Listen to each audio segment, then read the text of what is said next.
So I've been doing more digging about this lawsuit from the Virgin Islands versus Chase Bank.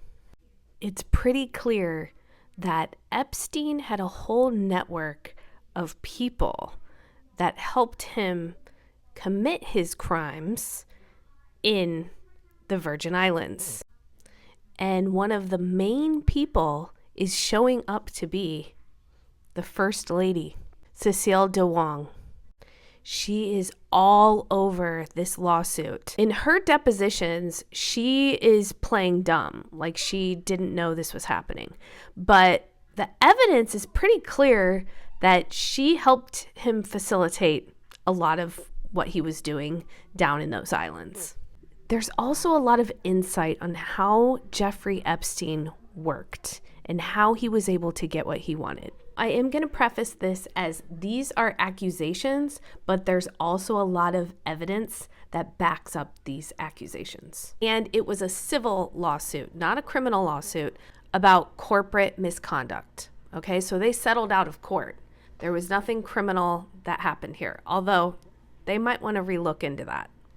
They are alleging that Epstein's primary conduit for spreading money and influence through the Virgin Islands government was the First Lady. Epstein had 2 offshore accounts in the Virgin Islands. One was called the Financial Trust Company, and the other was called Southern Trust. And within those offshore accounts, there were hundreds of LLCs connected to that. And that's how he dispersed his money. Well, who was an employee of those offshore accounts?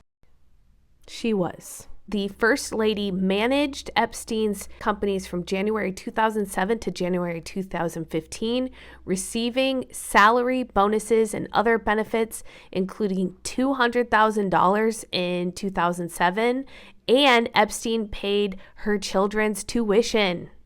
Also, the First Lady and other officials visited Epstein's island with regularity. He arranged for his supervision of parole to be transferred to the Virgin Islands. And so he registered with the Virgin Islands as a offender. And in 2010, he maintained his primary residence there. So they knew he was registered as an offender. And this also was a loophole because it put him under their law. Now, he got his little hands on some legislation too, and she was trying to help him.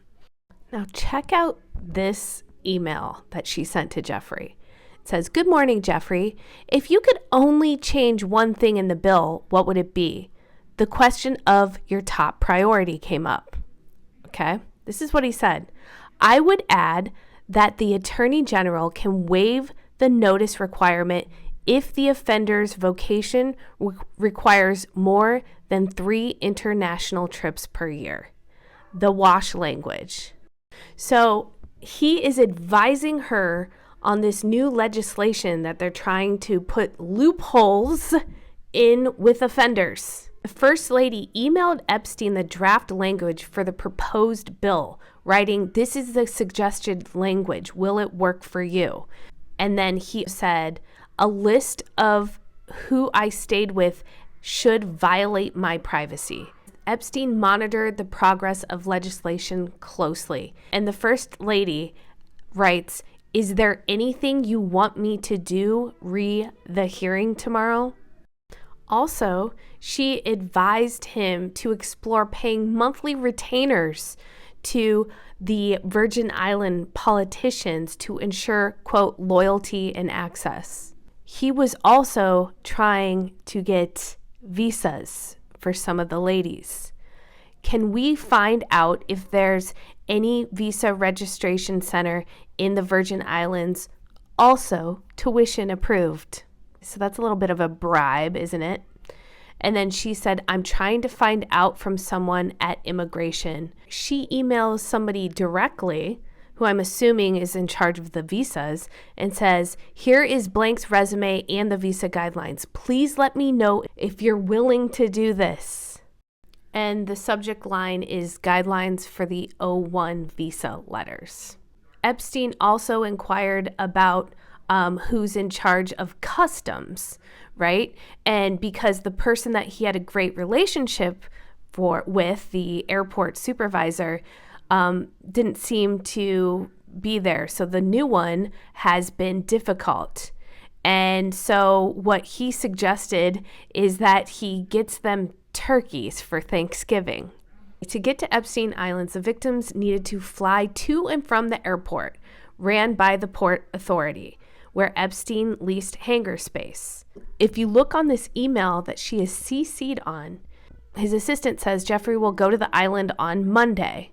The person that responded, who's probably a driver, said, I might just drop off the girls and come back to St. Thomas. Dropping off the girls, not women, girls.